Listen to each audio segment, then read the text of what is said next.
Good evening students. मैं आपका Manoj sir. आज मैं आपके साथ class 11th NCERT sequence and series का पार्ट 3 डिस्कस कर रहा हूं। स्टूडेंट्स, पार्ट 1 और पार्ट 2 में मैंने आपको एपी का अर्थमेटिक प्रोग्रेशन का टर्म्स और सम से रिलेटेड सारे क्वेश्चंस डिस्कस किए थे और मीन भी। और पार्ट 2 में हमने जीपी का कंसेप्ट डिस्कस किया था और उससे टर्म से रिलेटेड हमने क्वेश्चंस वगैरह डिस्कस किए थे। आज सम से रिलेटेड करेंगे। उम्मीद है आप लोग वो दोनों वीडियोस देखे होंगे। मैंने राजंस ट्यूटोरियल्स इसी अपने चैनल पे डाला हुआ है, और अगर नहीं तो अब आप उन दोनों वीडियोस को थ्रू कर लेना और इसे भी आगे देखोगे तो ये पूरी एनसीईआरटी मैं कवर कर रहा हूं। सबसे पहले जब टॉपिक कंप्लीट होते हैं तो मेरी कोशिश रहती है कि मैं कुछ और एडिशनल क्वेश्चंस भी आपके सामने रखूं। ठीक है, तो हम स्टार्ट करते हैं सीक्वेंस एंड सीरीज का ज्योमेट्रिक प्रोग्रेशन।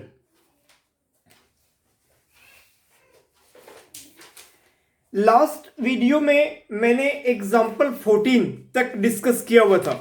एग्जाम्पल 14 और 9.1 9.2 ये दो एक्सरसाइज हो गए थे। अब 9.3 हम करेंगे। उसके पहले कुछ एग्जाम्पल क्वेश्चंस हैं, तो उन क्वेश्चनों को हम लोग देखते हैं। मैंने बताया था कि हर एक में एपी, जीपी और एक चीज एचपी भी होता है, हार्मोनिक प्रोग्रेशन, जो आपके सिलेबस में नहीं है। ठीक है, उसके बारे में भी मैंने आपसे बताया था कि जो भी सीरीज एचपी में होता है उसको अगर मैं रेसिप्रोकल करूं तो वो एपी में बन जाता है। और एचपी में जो कुछ भी फाइंड करने के लिए देता है, सबसे पहले हम सीरीज को एपी में बनाते हैं, यानी रेसिप्रोकल करते हैं और एपी में फाइंड करते हैं। जो भी कुछ आइदर 20th टर्म हो या कुछ भी चीज एपी में फाइंड आउट करते हैं और फाइंड करने के बाद उसको फिर रेसिप्रोकल कर देते हैं और वो एचपी का रिजल्ट हो जाता है। वो आपके सिलेबस में है ही नहीं, वो कॉलेज में है। राइट, ये वीडियोस कॉलेज के बीबीए स्टूडेंट्स भी देख सकते हैं।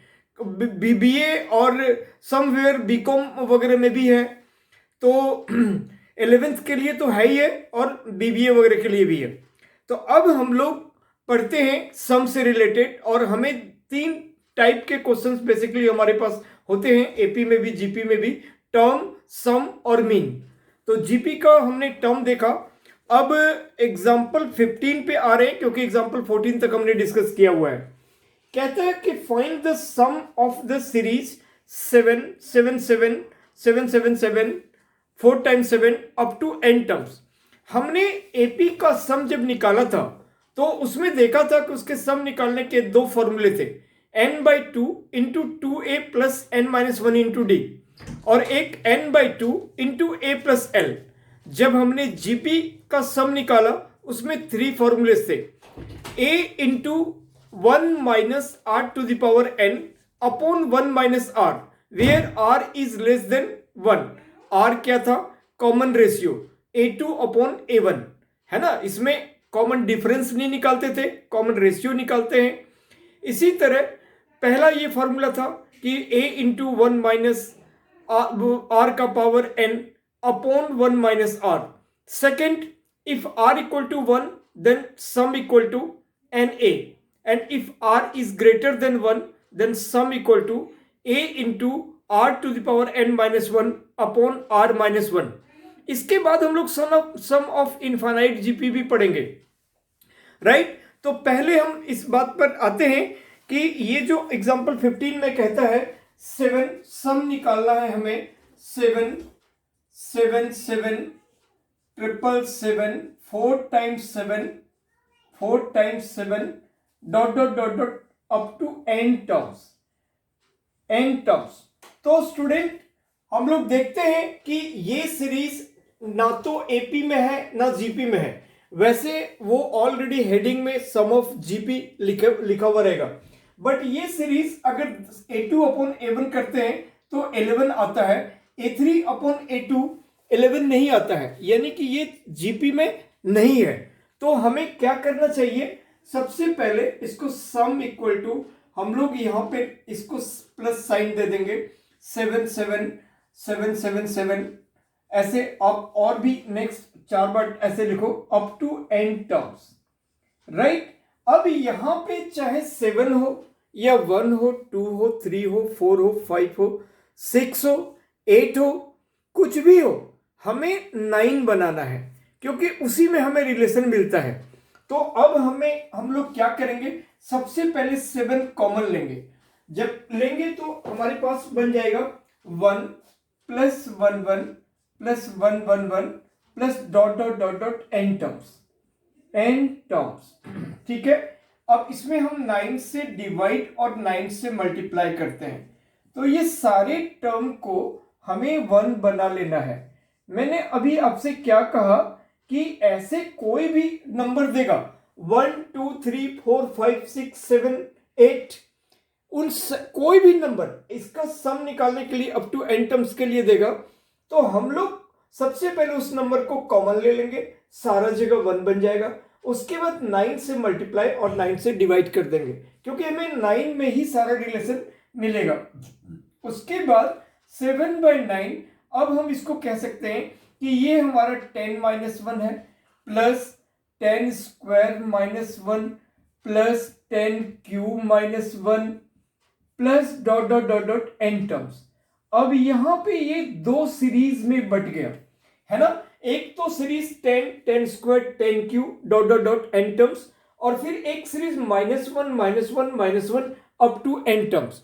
मैंने एक और बार आपसे डिस्कस किया था कि अगर कोई एक सीरीज जो हमारा ना तो एपी में होता है ना ही जीपी में होता है, तो उस तरह के सीरीज को हम लोग अर्थमेटिक ज्योमेट्रिक सीरीज एजीपी के नाम से जानते हैं, ठीक है। और एजीपी का मतलब ऐसा नहीं है कि एक एपी में और एक जीपी में होना चाहिए, दो सीरीज का कॉम्बिनेशन है, ठीक है। दो या दो से ज्यादा भी हो सकते हैं, तो उनमें से कोई भी कॉम्बिनेशन हो सकता है, दोनों एपी हो सकते हैं, दोनों जीपी हो सकते हैं, एक एपी एक जीपी हो सकता है, तो वही चीजें हैं।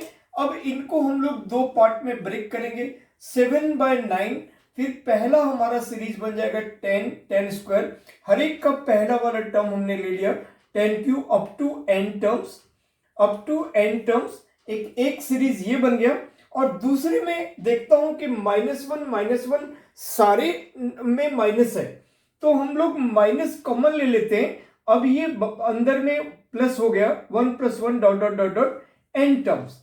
अब इस तरह से हम दोनों ही सीरीज का n टर्म्स तक का सम निकालेंगे और वो हमारा आंसर हो जाएगा। तो ये 7/9 इस सीरीज में हम लोग देखते हैं कि ये सीरीज जीपी में है, तो जीपी में है तो इसका फर्स्ट टर्म 10 है और कॉमन रेशियो भी 10 है जो कि मोर देन 1 है। तो जब कॉमन रेशियो r से if r is greater than 1, तो then sum equal to a into r to the power n -1 upon r -1, तो उससे ये हम निकालेंगे, तो 10 into 10 to the power n -1 upon 10 -1, right. ये इसका सम हमारा निकल गया। अब माइनस इस सीरीज की अगर मैं बात करूं तो ये सीरीज एपी में भी है और जीपी में भी है। अगर एपी में मैं बात करता हूं कि फर्स्ट टर्म ए है और कॉमन डिफरेंस a2 - a1 या फिर a3 - a2 वो 0 है, तो हमें कॉमन डिफरेंस भी मालूम है, फर्स्ट टर्म भी मालूम है, तो हम SN निकाल सकते हैं। लेकिन वो एक बड़ा फॉर्मूला से निकलेगा n/2 into 2a + n - 1 into d, तो वो थोड़ा बड़ा हो जाएगा। तो क्यों ना हम जीपी से निकालें, जबकि जीपी में यहां पे साफ तौर पर देख रहे हैं कि कॉमन रेशियो r जो है वो हमारा 1 है, और if r = 1 then sum equal to na, तो n इंटू 1 मीन्स n, तो वो डायरेक्टली हमने n लिख दिया, राइट। ये हमें लिखना जरूरी नहीं है कि ये सीरीज किसमें था, ये बाय डिफॉल्ट है, ये हम समझ सकते हैं। तो हम लोग यहां भी अब 10 - 1 को हम 9 लिख देंगे, तो दिस 7/9 इंटू 10/9। अब हम लोग चाहें तो इसको ऐसा भी लिख सकते हैं कि 7/9 और into 10/9 into 10 to the power n -1 और -n। यहां पे हम ऐसे भी लिख सकते हैं कि 7/81 into 10 into this 10 to the power n -1 -9। तो अब इस फेज के बाद हम कहीं भी आंसर छोड़ सकते हैं। बट इन जनरली हम लोग ये करते हैं कि 7/9 ऐसे भी कर सकते हैं, या कई बार इसी तरह के फॉर्मेट में आंसर रहता है।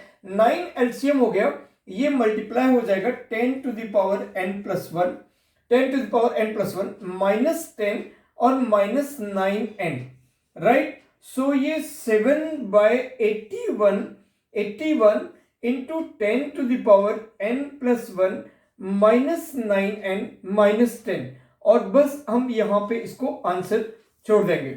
ठीक है स्टूडेंट, तो इस तरह से जैसे मैंने बताया कि अगर ऐसे सिचुएशन होते हैं, यहां पे कोई भी नंबर होता है तो उसको हम लोग इसी तरह से इसका सम निकालते हैं।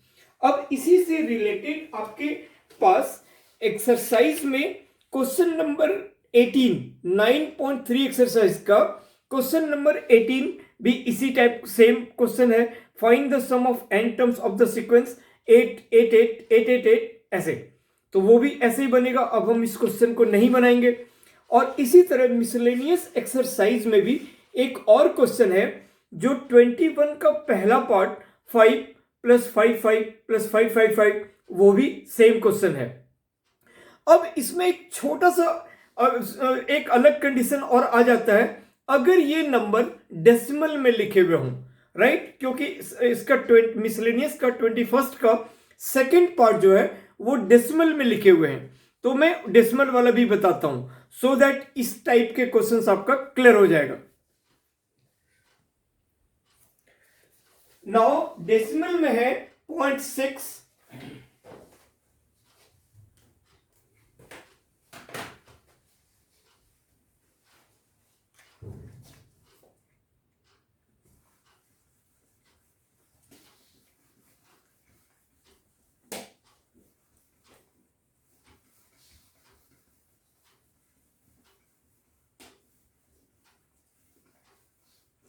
अब यही सवाल अगर आपका रहता 0.6 प्लस 0.66 प्लस 0.666 प्लस 0.6666 ऐसे plus up to n terms, अब ये सेम सिचुएशन है, तो देन हम लोग क्या करेंगे, सबसे पहले हम 6 कॉमन ले लेंगे। तो ये जो इसका सम है, सम इक्वल टू 6 हमने कॉमन लिया, हमें 0.6 कॉमन नहीं लेना है, तो यहां पे बन गया 0.1 plus 0.11 plus 0.111 plus dot dot dot dot n terms, है ना। आप इसको 3 टर्म्स भी एटलीस्ट लिख लोगे तो चलेगा, जरूरी नहीं है कि 4-5 टर्म्स तक लिखना ही है। अब हम लोग क्या करेंगे, 9 से मल्टीप्लाई और 9 से डिवाइड करेंगे। वो तो मैंने बताया था अभी कि इस टर्म्स को हमको 9 बनाना ही बनाना है। तो 0.9 प्लस 0.99 प्लस 0.999 और plus dot dot dot dot n terms, क्योंकि 9 में ही हमें रिलेशन मिलता है। अब ये कट के हो गया 2/3, और इसको 0.9 को हम लोग 1 माइनस 0.1, अब 0.1 कहो चाहे 0.1 कहो एक ही बात है, राइट। तो 1 माइनस 0.1 इसको लिख दिए, फिर इसको 1 माइनस 0.01, फिर 1 माइनस 0.001 और अप टू n टर्म्स। ये फिर से अर्थमेटिको ज्योमेट्रिक सीरीज में आ गया एजीपी में, इनमें फिर से दो सीरीज का कॉम्बिनेशन है।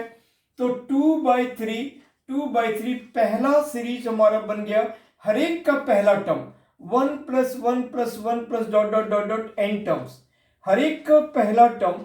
और दूसरे के लिए हमने माइनस कॉमन ले लिया, तो ये 0.1 plus 0.01 plus 0.001 plus dot dot dot dot n terms.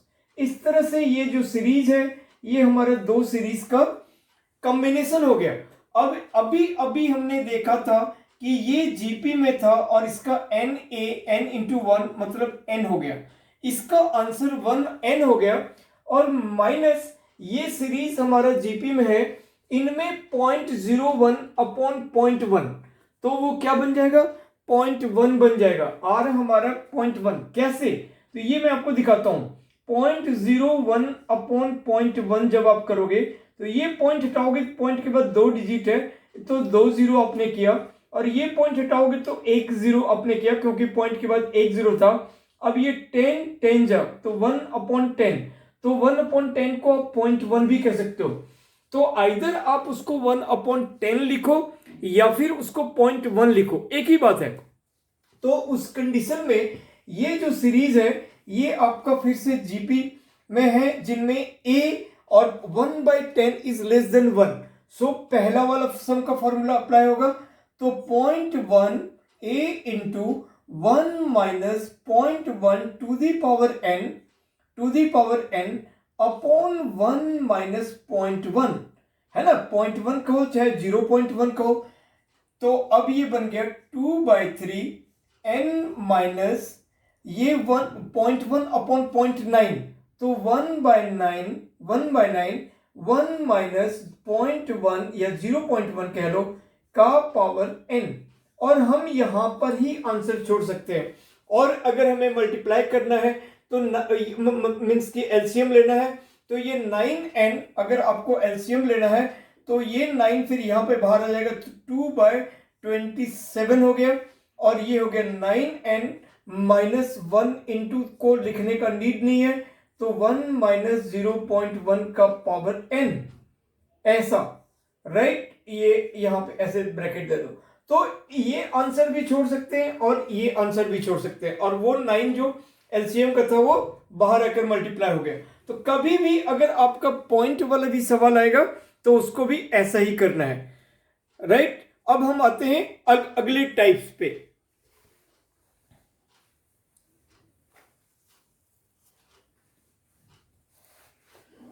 तो स्टूडेंट नेक्स्ट क्वेश्चन एग्जांपल 16 क्या कहता है कि a person has 2 parents, 4 grand parents, 8 grand parents and so on, मतलब 2 4 8 डॉट डॉट डॉट। तो the series is in GP. अब कहता है find the number of his ancestor during the generation preceding his own, यानी 10 generation में कितने लोग हो जाएंगे 10 जनरेशन तक, तो उसका सम बोल रहा है। तो ये बहुत ही सिंपल क्वेश्चन है, सिर्फ स्टेटमेंट में गिवन था।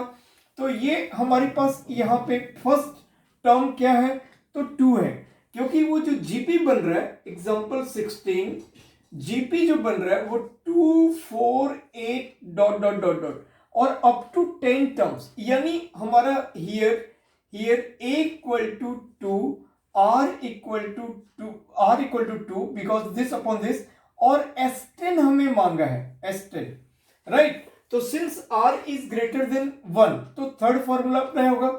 तो s10 को हम लोग क्या कहेंगे, a into 2 into r to the power n means 2 to the power 10 minus 1 upon r minus 1, right. So 2 into 2 to the power 10 is 1024 minus 1 upon 1, तो 1 तो लिखने का नीड नहीं है, तो 2 इंटू 1023, तो ये 2046 पर्सन इतने लोग हो जाएंगे 10 जनरेशन में, अगर इस तरह का है तो, राइट। अब हम लोग आते हैं जीएम, ज्योमेट्रिक मीन। स्टूडेंट्स हमने एएम देखा था, तो क्या देखा था, AM between 2 number a and B.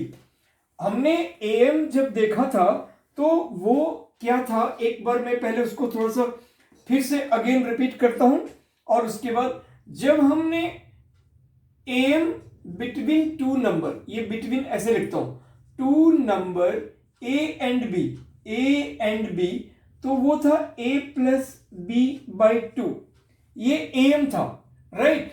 यहां पे ऐसा लिख देता हूं, AM between 2 number a and b, तो a plus b by 2, between 3 number a b and c, तो वो था a plus b plus c by 3, between 4 number a b c and d, तो ये a plus b plus c plus d upon 4। It means just simple average between 2 number और 3 number और 4 number is known as arithmetic mean. तो इसी तरह हम लोग n number का a plus b plus c plus d plus dot dot dot n ऐसे कह सकते हैं अपॉन n। तो जब भी कभी 2 नंबर 3 नंबर 4 नंबर का हमको am निकालना है तो हम लोग ऐसे निकालते हैं। अब अगर हमें gm निकालना है, gm between 2 number a and b equal to under root a b, under root a b. gm between 3 number under root a b को हम लोग ए बी का पावर 1/2 भी कह सकते हैं, यानी स्क्वायर रूट। और under root 3 number gm between 3 number a b and c equal to cube root of a into b into c, means a into b into c का third root यानी 1/3। फिर 4 number a into b into c into d का fourth root, तो a into b into c into d का power 1/4। इस तरह से तो ये हमने am देखा और ये हमने gm देखा। अब हम hm देखते हैं। hm between 2 number, hm between 2 number, इसको निकालने का तरीका होता है 2/1/a प्लस 1/b। तो ये यहाँ पे एलसीएम हो जाएगा ab और वो ऊपर चला जाएगा, तो 2ab upon a plus b, b plus a means a plus b। तो am gm और hm। अब अगर हमें hm बिटवीन 3 नंबर रहेगा, 3 नंबर रहेगा तो 3/1/a plus 1/b plus 1/c। तो ये फिर 3abc अपॉन a से गया तो bc plus ca plus ab, ये चीजें हो जाएगा 3 नंबर का। तो इस तरह से हम लोग am gm और hm ऐसे निकालते हैं। hm मैंने बता दिया ताकि कॉलेज के बच्चे भी अगर आए तो वहां पे भी आप इसको देख के अपना काम कर सकते हो, सवाल बना सकते हो। ठीक है, तो इस तरह से 2 नंबर 3 नंबर 4 नंबर का हम लोग am gm hm ऐसे निकालते हैं। अब मुझे उम्मीद है कि जैसे स्क्वायर रूट या क्यूब रूट या फोर्थ रूट को आप लोग समझ रहे होंगे कि कैसे निकालना चाहिए। हम लोग अगर कोई एग्जांपल लेते हैं लाइक 625 या 1296 ऐसे लेते हैं, तो उसका हम लोग स्क्वायर क्यूब और फोर्थ रूट वगैरह कोई भी रूट हम निकाल के उसको इजीली दिखा सकते हैं। तो थोड़ा सा मैं आपको इसका नॉलेज दे देता हूं। अगर आप जान रहे हैं तो वेल एंड गुड, और नहीं तो आप जान जाओगे कि सेकेंड रूट तो हमें मालूम है स्क्वायर रूट, लेकिन क्यूब रूट फोर्थ रूट हम कैसे निकालते हैं। तो एक तो एग्जांपल दे देते हैं ताकि आपको डिफिकल्टी ना हो और इजीली आप उसको बना सको। सपोज करो मैंने एक एग्जांपल ले लिया 625 और आपने इसको प्राइम फैक्टर किया 5 से ये 125, फिर 5 से ये 25 और ये फिर से 5 से तो ये 5। अब नहीं जाएगा, यानी कि इसका फैक्टर 5 इंटू 5 इंटू 5 इंटू 5। अब जब आप यहाँ 625 का स्क्वायर रूट करोगे, यानी कि 625 का पावर 1/2 करोगे, तो ये आपका हर दो के बदले में आपको एक नंबर लेना है, यानी 5 इंटू 5 जो कि 25 हो जाएगा। ठीक है, क्यों हो जाएगा? क्योंकि आप इस 625 को ऐसा भी तो लिख सकते थे कि ये 25 का पावर 2 और का पावर जो बाहर वाला 1/2 है, ये दोनों कट गए तो ये 25 हो गया। ठीक है, तो जब भी आप स्क्वायर रूट निकाला आपने तो 2 के बदले में एक नंबर बाहर आ गया। अगर आप इसका क्यूब रूट निकालते 625 का क्यूब रूट यानी 625 का पावर 1/3, तो 3 नंबर के बदले में आप एक नंबर बाहर लोगे, ये 3 नंबर के बदले में, तो ये एक हो गया 5 और एक नंबर जो 5 बचा उसका क्यूब रूट नहीं निकला, तो ये वही रह गया। अगर आप इसका फोर्थ रूट निकालते हो, अगर आप इसका फोर्थ रूट निकालते हो तो 625 का पावर 1/4 यानी 4 नंबर के बीच में आपको 4 नंबर के बदले में आपको एक नंबर लेना है। ऐसे अब इससे ज्यादा 625 का फिफ्थ रूट नहीं निकल सकता। तो हमने स्क्वायर रूट, थर्ड रूट और फोर्थ रूट कैसे निकाला जाता है वो चीजें भी आपको प्राइम फैक्टराइजेशन के हेल्प से आपको बता दिया। एक और एग्जांपल ले लेते हैं सो दैट आपको दिक्कत ना हो। मान लेते हैं कि वो नंबर हमारा 1 to 96 है, हमने 2 से दिया तो 6 जा, 2 4 जा 8, 1 16, 2 8 जा, फिर 2 से दिया तो 3 2 4, फिर 2 से दिया तो 1 6 2, फिर 2 से दिया 81, फिर 3 से दिया तो 9 और 27, 3 से दिया तो 27,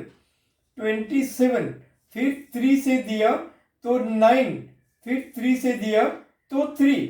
अब आपके पास ये आ गया 2 into 2 into 2 into 2 into 3 into 3 into 3 into 3।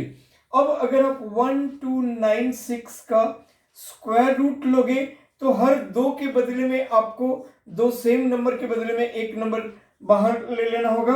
तो 2 इंटू 2 इंटू 3 इंटू 3, 2 2 जा 4, 3 जा 12, 3 36, यानी कि 1296 का जो स्क्वायर रूट है वो 36 हो गया। अगर मैं इसका क्यूब रूट निकालूं, 1296 का क्यूब रूट निकालूं यानी का पावर 1/3, तो हर 3 नंबर के बदले में आपको एक नंबर बाहर लेना है।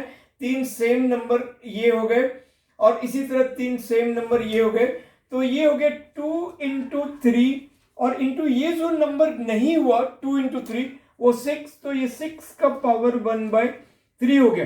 तो यानी कि ये 6 एक बाहर निकला इंटू 6 का पावर 1/3, तो ऐसा आपका क्यूब रूट हो गया। अगर आप इसका फोर्थ रूट निकालते तो हर 4 नंबर के बदले में आपका एक नंबर, 4 सेम नंबर के बदले में एक नंबर बाहर आएगा और वो नंबर 6 हो गया। यहां पे भी स्टूडेंट्स हम देख सकते हैं कि 1296 का भी हम फिफ्थ रूट नहीं निकाल पाएंगे क्योंकि वो 5 सेम नंबर हमारे पास है ही नहीं। तो कोई भी नंबर है उसका स्क्वायर रूट हो, क्यूब रूट हो, फोर्थ रूट हो, फिफ्थ रूट हो, जो भी रूट, वो उसके प्राइम फैक्टर जैसे होते हैं उसके अकॉर्डिंग हमें डिपेंड करता है कि वो रूट कितने दूर तक निकल सकते हैं और कैसा निकलेगा।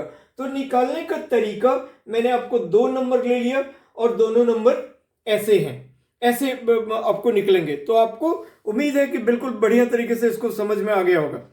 अब हम लोग आते हैं बुक के क्वेश्चन पे। जो नेक्स्ट क्वेश्चन है उनमें क्या है कि जीएम में सपोज 2 नंबर गिवन रहेगा और 2 नंबर के बीच में कुछ सर्टेन और ज्योमेट्रिक मीन इंसर्ट करने के लिए होंगे जिससे कि वो सीरीज जीपी में हो। तो आपको मैं पहले एक चीज बताता हूं, ये अपने मन की बात नहीं है। मान लो 2 नंबर आपके पास गिवन है और वो कहेगा इंसर्ट 3 ज्योमेट्रिक मीन, यानी एग्जैक्टली 3 ही पुटअप होंगे जिससे वो जीपी बनेगा। हम चाहेंगे कि 2 इंसर्ट करें और वो जीपी बने, या 4 नंबर इंसर्ट कर ले और जीपी बन जाए, तो ऐसा नहीं है। अगर दो नंबर है और वो कहता है कि इंसर्ट 2 ज्योमेट्रिक मीन, तो इसका मतलब एग्जैक्टली 2 ही डालेंगे, 3 नहीं डाल सकते, 4 नहीं डाल सकते। अगर हम डालेंगे तो वो जीपी बनेगा ही नहीं। सो वो जो भी 2 गिवन नंबर है उनमें अगर 2 नंबर इंसर्ट करना है तो तभी वो जीपी बनेगा। अगर 3 नंबर इंसर्ट करना है तो 3 ही होंगे और तभी वो जीपी बनेगा। तो इस तरह का एक क्वेश्चन हम लोग देखते हैं और फिर फर्दर आप अगला क्वेश्चन कहता है insert 3 number between 1 and 256 so that resulting sequence is in GP। ये एग्जांपल 17 है। इसी टाइप का आपका एक क्वेश्चन इसमें भी है। इनमें भी आपका एक क्वेश्चन है कि इंसर्ट इन 2 number, question number 26, question number 26 ये भी आपका सेम है। बिटवीन 3 and 81 इंसर्ट 2 नंबर, तो उससे बेटर है कि हम 3 नंबर वाले को करते हैं, right. So 1 and 256 insert, let the 3 number between 1 and 256, let example 17, the 3 number are G1, G2 and G3।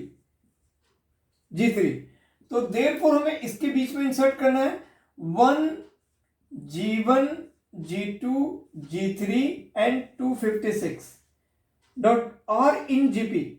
Are in GP ये कह रहा है कि दो नंबर के बीच में जब, ताकि वो जीपी में है, आर इन जीपी। तो therefore 256 is the fifth term. Fifth term क्यों? क्योंकि हमने 3 नंबर इंसर्ट किया और 2 नंबर ऑलरेडी पहले से, फर्स्ट और लास्ट, तो दैट इज फिफ्थ टर्म। और फिफ्थ टर्म यानी A5, और A5 को हम लोग क्या कहेंगे? AR का power 4। Fifth term means A5 और fifth term is AR to the power 4 equal to 256. Your A is 1, so 1 into R to the power 4 is 256. Therefore R to the power 4 R to the power 4 R to the power 4 equal to 4 to the power 4, 4 to the power 4, right? So therefore R equal to 4, R हमारा 4 हो गया। अब first term G1 equal to AR, क्योंकि ये actual में second term है। First जो हमारा है G1 वो हमारा सेकेंड टर्म है। सेकेंड टर्म क्या होता है? AR, तो 1 into 4 दैट इज 4।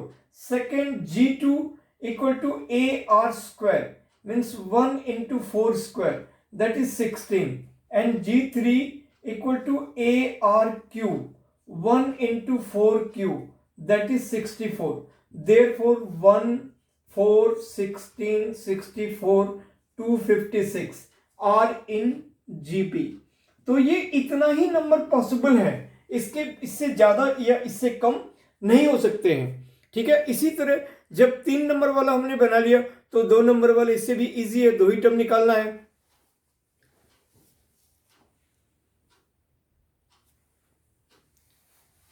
राइट, अब हम लोग आते हैं इसके नेक्स्ट ये पे, relationship between AM and GM।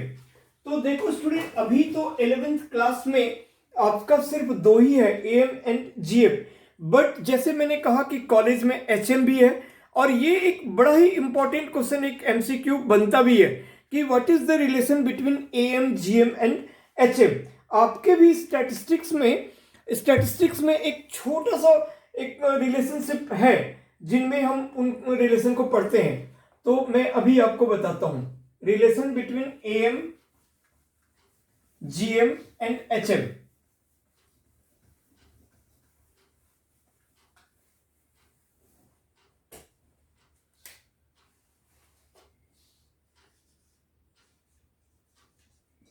Relation between AM, GM and HM, ये बहुत ही इंपॉर्टेंट है। और AM greater than equal to GM और greater than equal to HM, ये रिलेशन है। कई बार MCQ का एक ऑप्शन यहां पे इक्वल टू साइन नहीं देता है, AM greater then GM greater than HM, और एक इक्वल टू वाला भी देता है, तो ये ऑप्शन करेक्ट है। इसमें आपको क्लिक करना है, टिक लगाना है। ठीक है, एक ऑप्शन ग्रेटर देन साइन देता है, इक्वल टू वाला नहीं देता है, एक ये देता है, एक लेस देन वाला देता है और एक लेस देन इक्वल टू वाला। तो हमेशा जो अर्थमेटिक मीन होंगे वो ज्योमेट्रिक मीन से ग्रेटर या इक्वल होंगे, या जो ज्योमेट्रिक मीन होगा वो ग्रेटर या इक्वल होगा, यानी arithmetic mean greater than equal to HM हो सकता है। जैसे compound interest is always greater than equal to simple interest. पहले पीरियड के लिए वो सिंपल इंटरेस्ट और कंपाउंड इंटरेस्ट दोनों इक्वल होगा, अदरवाइज और फर्दर हम टाइम अगर स्ट्रेंथ लें तो वो compound interest always greater than simple interest. So इसीलिए हम greater than equal to word use करते हैं, राइट। तो ये रिलेशन है। अब यहां पे क्या कहता है, हमारे पास AM और GM भी है अभी 11th में। तो एग्जांपल 18 कहता है कि if AM and GM between two positive number A and B are 10 and 8 respectively, find the number. So AM और GM हमारे पास 10 and 8 गिवन है। तो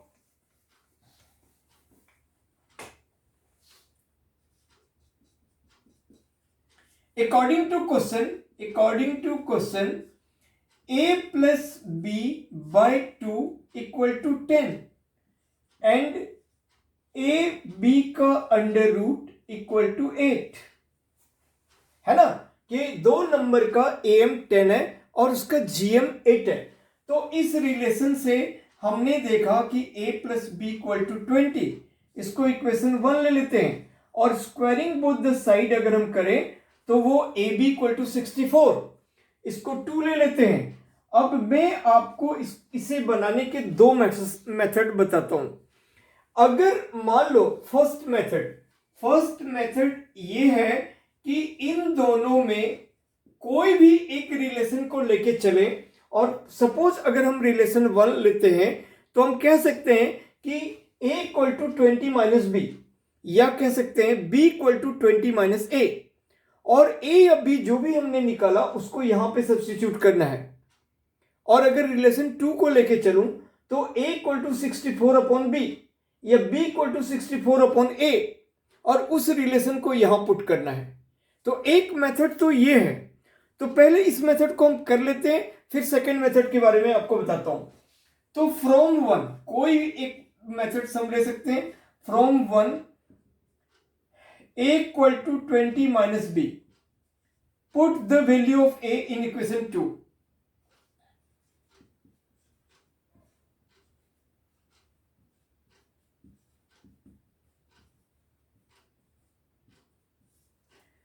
तो 20 minus b into b equal to 64।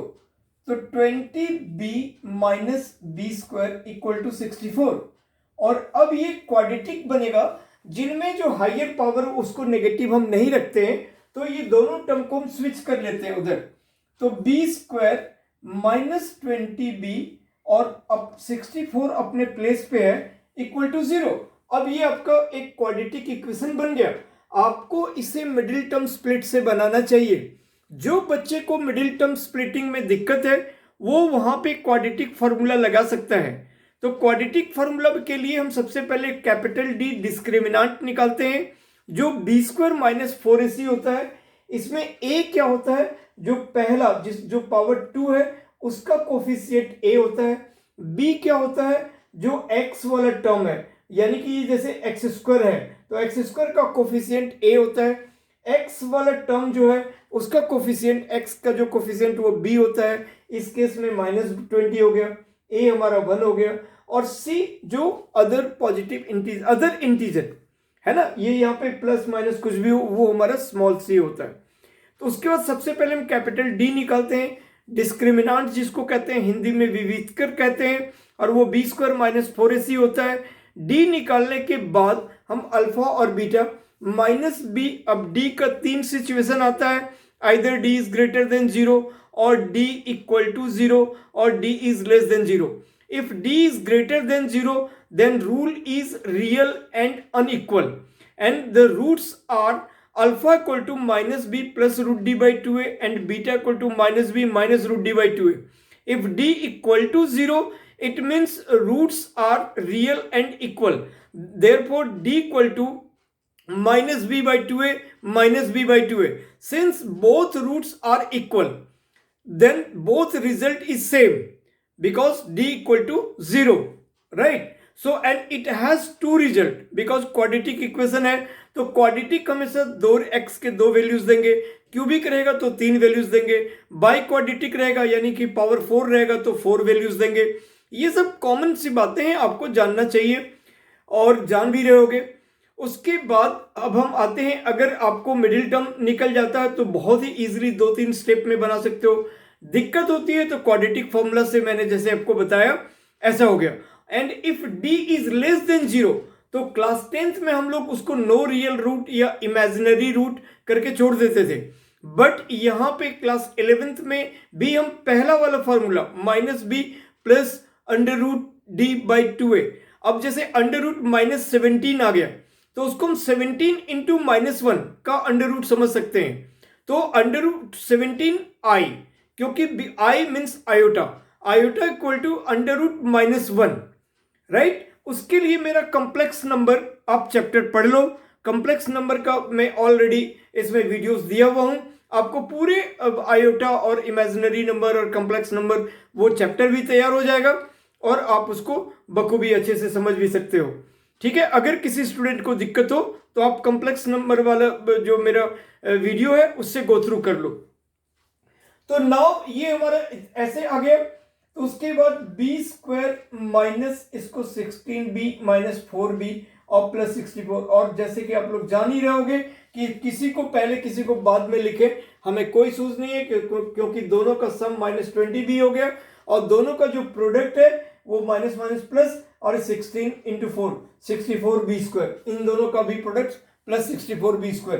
अब ये b कॉमन ले लिया, b माइनस 16 माइनस 4 कॉमन लिया, b minus 16 equal to 0।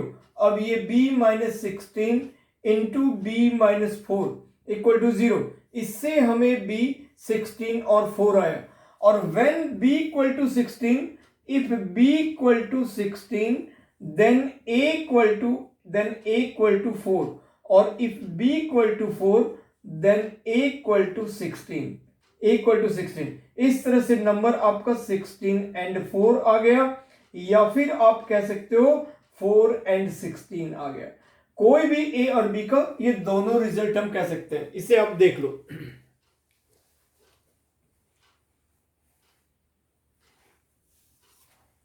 Right student, इसके एक और मेथड्स मैं आपके पास रखता हूं।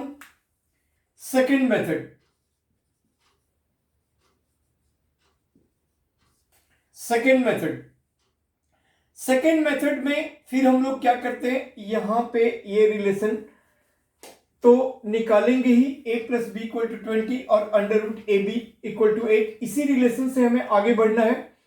तो देन इसके बाद क्या करेंगे कि आपके पास एक फॉर्मूला है a माइनस बी का होल स्क्वायर, आप कह सकते हो a प्लस बी का होल स्क्वायर माइनस 4ab, क्योंकि इसका प्लस 2ab और माइनस 4ab मिलकर माइनस 2ab हो गया, जो कि इसको रिजल्ट देता है a माइनस बी का power 2 means a² plus b² minus 2ab, ये दोनों बहुत सेम हो गया। अब आपके पास a प्लस बी का वैल्यू है तो 20, इसका स्क्वायर हो गया, minus 4 into a b means 64 हो गया। अब ये 400 हो गया और फिर 4 इंटू 64 तो 256 हो गया, तो ये बन गया हमारे पास 144। अब अगर आप a माइनस बी निकालना चाहोगे तो √144, तो ये आपका प्लस माइनस 12 लेना पड़ेगा, प्लस माइनस 12 लेना पड़ेगा। अब यहां पे ये 1, इसको हम तीसरा पार्ट दे देते हैं। अब एक बार आपको a plus b equal to 20 लिया हमने और a माइनस बी हमने प्लस 12 लिया, दोनों को ऐड किया तो 2a इक्वल टू 32, इससे a हमारा 16 हो गया और जब a 16 हुआ तो b हमारा 4 हो गया। दूसरा सिचुएशन ये है कि a plus b equal to 20, a minus b equal to minus 12, दोनों इक्वेशन को हमने ऐड किया तो ये 8 हो गया, तो a हमारा 4 हो गया, तो b हमारा 16 हो गया। इस तरह से हम ये दूसरी वाले मेथड से भी, और पहले जिस विद्यार्थी को, जिस स्टूडेंट को जो मेथड इजी लगे, सुटेबल, आप उससे निकाल सकते हो। ठीक है, अब हम नेक्स्ट सवाल पे आते हैं।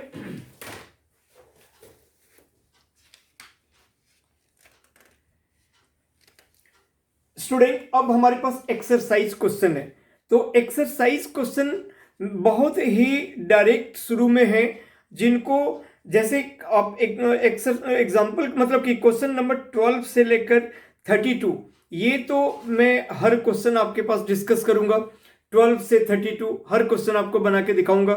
और 1 to 11 बिल्कुल इजी क्वेश्चन है, वो बिल्कुल ही डायरेक्ट क्वेश्चन है, आप अपने एंड में भी बना सकते हो। और सिंपली फिर भी मैं एक बार वंस रीड देख लेता हूं, जो क्वेश्चंस आपको लगता है कि ये बता दूं, तो अब हम वीडियो थोड़ी देर में स्टॉप भी करेंगे, क्योंकि कई बार एक आध बार ऐसा भी हो गया कि बहुत ज़्यादा देर तक अगर हम बनाते हैं ना तो अपने आप वेनिस भी हो गया, तो वो मेहनत बेकार भी चला गया। वो यूजफुल भी नहीं रहा। अगर थोड़ी सी ज़्यादा देर तक का और हो जाता है तो कई बार वो वीडियो अपने आप ही पता नहीं सेव ही नहीं हुआ, 1-2 बार ऐसे भी हो गए। तो एनीवे मैं जल्दी से आपको थोड़ा सा सामने रखता हूँ क्वेश्चंस को, अगर इनमें कुछ लगता है। और इनफैक्ट मैंने ये भी कहा है कि अगर किसी बच्चों को कोई डिफिकल्टी हो तो आप मेरे को व्हाट्सएप और जो जो मैंने मोड बताया है उसे आप मुझे कंसल्ट कर सकते हो। तो यहाँ पे पहला क्वेश्चन 9.3 एक्सरसाइज का कहता है find the 20th and nth term of the GP. एक जीपी दिया हुआ है, मैंने आपको एपी में भी बताया था और जीपी में भी। सबसे पहले तो एक और बार मैं आपको बताता हूं, अगर सवाल जीपी का है भी तो आपको बिल्कुल कंसेप्चुअली यूज करना है कि अगर ये एपी में होता तो क्या होता। सिर्फ फॉर्मूला जीपी का लगाना है, सारे कंसेप्ट एपी की तरह ही रेप्लिकेट करेंगे, सारे वैसे ही है कि टर्म्स निकालने के लिए कहेगा कोई पर्टिकुलर टर्म, nth टर्म, सम निकालने के लिए कहेगा।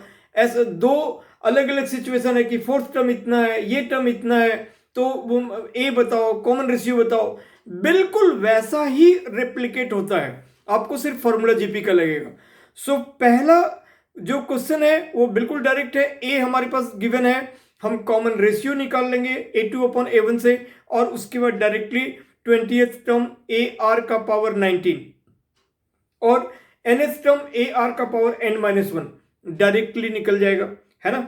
सेकेंड नंबर है find the 12th term of a GP whose 8th term is 192 means A8 that is AR to the power 7 equal to 192 and R is 2. Common ratio is given that is 2। बहुत ही simply ए उसको put R put करते ही ए निकलेगा और बस ए जब निकल जाएगा तो हम AR to the power 11 कर देंगे क्योंकि हमें 12th टर्म निकालना है। Third term 5th, 8th and 11th term of GP are P, Q and S। तो 5th टर्म यानी कि AR to the power 4 equal to small p, then 8th term AR to the power 7 equal to small q and AR to the power 10 equal to small s. Now we have to show that q square equal to ps. अब जो q square वाला term है उसका square कर देंगे। उम्मीद है कि आप लोग समझ रहे होगे। अगर कोई इश्यूज है तो चलो मैं 1 सेकंड बना देता हूं।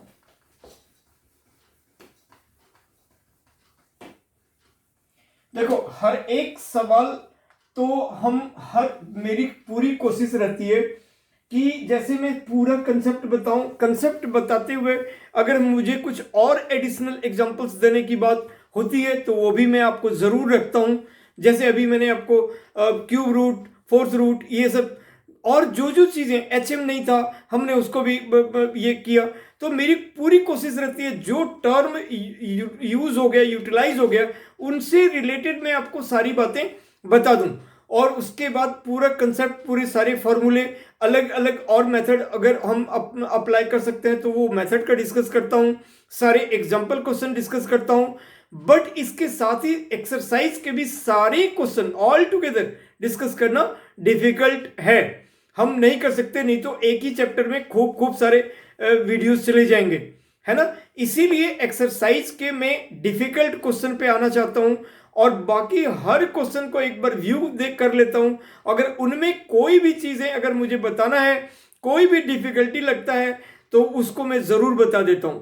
मैं उन क्वेश्चनों को छोड़ता हूं जो क्वेश्चन बिल्कुल डायरेक्ट होते हैं, जो बिल्कुल फॉर्मूला बेस्ड या वैल्यू बेस्ड या एकदम से आप एकदम इजी गोइंग में आप उसको बना सकते हो, जो एग्जांपल में भी दिए हैं और उसी से एग्जैक्टली रिलेटेड एक्सरसाइज में भी है। तो आप रेफरेंस या जो आप एग्जांपल समझ चुके हो तो उसको बना सकते हो। एक्सरसाइज में अगर थोड़ा सा भी ट्रिकी है, थोड़ा सा भी डिफिकल्ट है, थोड़ा सा भी कुछ ज्यादा इंपॉर्टेंट है एग्जाम्शन पॉइंट ऑफ व्यू से, वो मैं जरूर करता हूं, ठीक है। अब एक एक सवाल को एकदम बिल्कुल बनाना ये प्रैक्टिकल काफी यूजलेस हो जाएगा और वो मेरा ऑब्जेक्टिव नहीं है ना। मेरा सब कुछ आप जाने ये मेरा ऑब्जेक्टिव है, बट उसके बाद थोड़ा मेहनत आप भी करें और मैं बता भी देता हूं कि कौन सा सवाल कैसे बनना है, राइट। तो जैसे ये थर्ड नंबर में अभी बात कर रहा था कि 5th टर्म, 8th टर्म और 11th टर्म।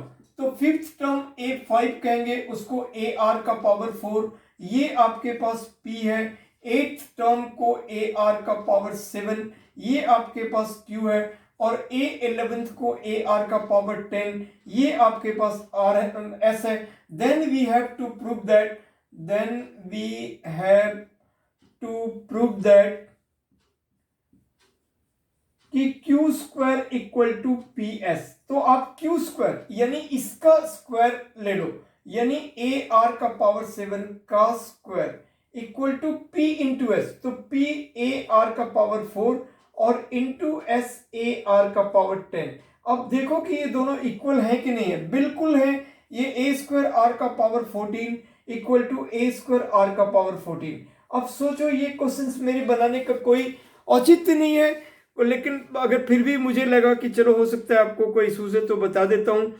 अब यहां पे हमारा fourth term of GP is square of second term and the first term be -1। बिल्कुल फाइंड द सेवेंथ टर्म। बिल्कुल डायरेक्ट क्वेश्चन है। फिर फिफ्थ नंबर में which term of the following sequence is, इसमें 3 पार्ट है, तो इनमें जो डिफिकल्ट है वो क्वेश्चंस में कर देता हूं आपको।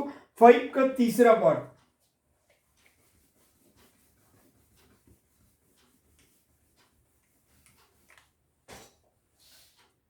5 का थर्ड पार्ट, ये 1/3, 1/9, 1/27 ... 1/19683 ये 19683 इस सीरीज में है। हमें पता करना है विच टर्म, कौन सा टर्म है। तो हियर a इक्वल टू 1/3 और r इक्वल टू 1/9/1/3 मीन्स 3/9। ये भी आपका 1/3 हो गया। और लेट an इक्वल टू, जो भी हमारा कोई भी लास्ट वाला जो टर्म होता है कि ये कौन सा टर्म है, उसको हम लोग an मान लेते हैं। Let an equal to 1/19683, right. So an का फॉर्मूला क्या हो गया, ar to the power n-1 equal to 1/19683। It means it implies a is 1/3 into 1/3 to the power n-1। और ये 1/3 का पावर कितना 19683 है।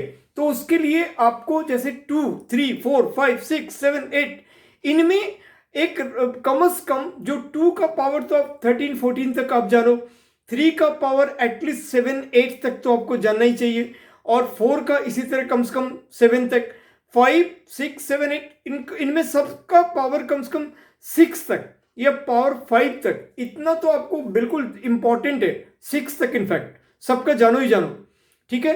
तो अब ये जैसे मैं 3 का पावर देखना चाहूं तो 3 का पावर 1 इज 3, 3 का पावर 2 इज 9, 3 का पावर 3 इज 27, 3 का पावर 4 इज 81, 3 का पावर 5 इज 243, 3 का पावर 6 इज 729, 3 का पावर 7 इज 2187, 3 का पावर 8 इज 6500 और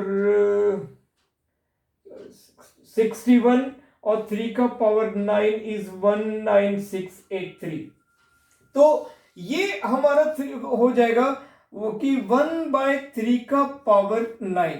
तो 1/3 का पावर n-1 और यहाँ पे पावर 1 है, तो ये पावर ऐड हो गया, बेस सेम है, इक्वल टू 1/3 का पावर 9। तो therefore n equal to 9, right. n हमारा 9 हो गया, राइट स्टूडेंट्स। अब 5 भी हो गया। 6 नंबर कहता है 3 नंबर दिया हुआ है, -2/7 x और -7/2। तो find the value of x if this is in GP. बहुत ही easy, second term upon first term equal to third term upon second term. इससे हमारा निकल गया है ना, इससे हमारा निकल गया means b/a equal to c/b, तो b² इक्वल टू ac। इससे इसी तरह से b² यानी x² इक्वल टू -7/2 इंटू -2/7, तो वो कट के माइनस माइनस प्लस हो गया और 1 हो गया, तो x² equal to 1, therefore x equal to +-1, right. अब आपका 7, 8, 9, 10, 7 ये सभी हमारे नंबर्स दिए हैं और कोई पर्टिकुलर टर्म 20 वगैरह ऐसे निकालना है, 20 टर्म, n टर्म, कोई पर्टिकुलर टर्म निकालना है जो बहुत ही इजी है। और 11th नंबर भी x equal to 1 to 11 2 plus 3 to the power n, right. So उसको मैं आपको बताता हूं। 10 नंबर तक भी बहुत सिंपल क्वेश्चन है, एकदम सिंपल डायरेक्ट बनना है। अब 12 से लेकर आगे से लेकर बिल्कुल इंपॉर्टेंट है। 11 में हमें कहता है कि evaluate summation i equal to 1 to 11 और 2 plus 3 to the power k equal to 1 to 11 3 to the power k। तो इसका मतलब क्या हुआ? इसका मतलब ये हुआ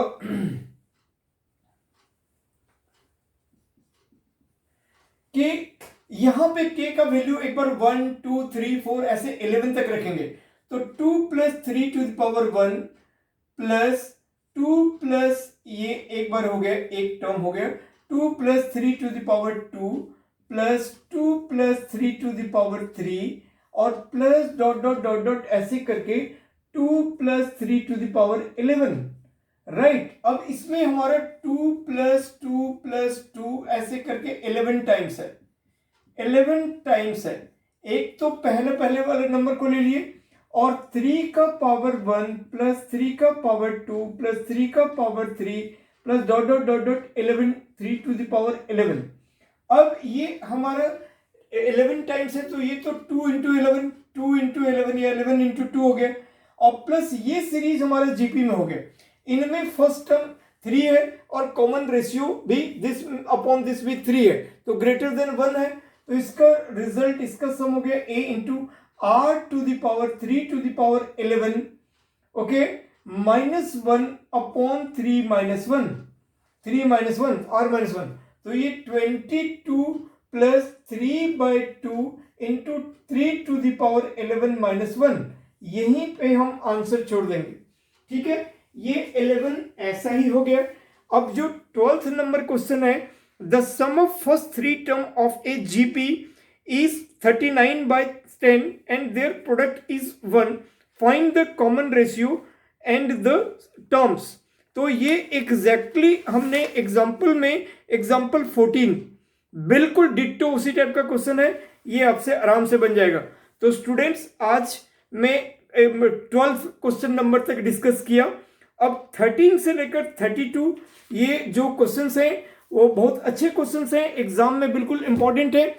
ये मैं आपके सामने फिर जल्दी ही अगला वीडियो ये करूंगा। आप अलर्ट रहो और मेरा सब्सक्राइब करो और बेल आइकन्स आप उसको प्रेस कर देना जरूर, ताकि आपको मेरा नोटिफिकेशन हमेशा से मिले, और लास्ट पीछे का भी वीडियोस आप देख सकते हो। तो इस तरह से मुझसे कंसल्ट करने के लिए आपको मैंने बताया हुआ है, मेरा जो YouTube चैनल है, YouTube चैनल राजहंस ट्यूटोरियल्स, इसको आप सब्सक्राइब करो और press bell icon certainly. And जो नंबर है मेरा, कोई भी डिफिकल्टी हो तो 9810843472। मैं अपने हर एक वीडियो में, अगर आप मेरे कोई फेसबुक से रिलेटेड हो, फेसबुक से, तो आप मुझे वो मैसेंजर वगैरह पे भी मैसेज कर सकते हो। मेरा मेल आईडी वगैरह पे आप मुझे मैसेज कर सकते हो, manoj_rajhans@hotmail.com और manoj_k.rajhans68@gmail.com। आप मुझे मेल भी कर सकते हो। यूट्यूब पे अगर हो पहले से मेरा सब्सक्राइब किया हुआ है तो आप उसमें भी कमेंट लिख सकते हो कि सर मुझे ये नीड है, आप इनका काइंडली वीडियो एक बना दीजिए, और कैसे भी मुझसे कंसल्ट कर सकते हो, राइट। तो बहुत सारा मैं लेके चलता हूं, तो थोड़ी सी कोशिश तो रहती है कि हर एक का फ्रीक्वेंसी बिल्कुल मेंटेन रखूं, है ना। तो इस तरह से बट अगर आपको कोई एग्ज़ाम है, कोई डिफ़िकल्टी है, अगर आप मुझे कहते हो तो ये मेरी प्रायोरिटी ज़रूर होती है कि आपको मैं सर्व कर दूँ इमीडिएटली। जैसे ही मुझे पता चलता है कि बच्चे का आता है मेरे पास कि सर ये वाले वगैरह, तो जो जो सेगमेंट पे मैं बना रहा हूँ, मैं उसको जैसे ही आता है किसी बच्चे को कि वो तो बेनिफिशियल होगा, और उसके लिए मैं तुरंत ही वीडियोस फिर डालता हूँ। ठीक है, तो इस तरह से आप मेरे से कंसल्ट कर सकते हो स्टूडेंट्स। मैं फिर नेक्स्ट मीन्स की फोर्थ पार्ट, सीक्वेंस सीरीज का फोर्थ पार्ट आपके सामने जल्दी लाने की कोशिश करूंगा। और तब तक के लिए आपका Manoj sir, thank you so much, take care, bye.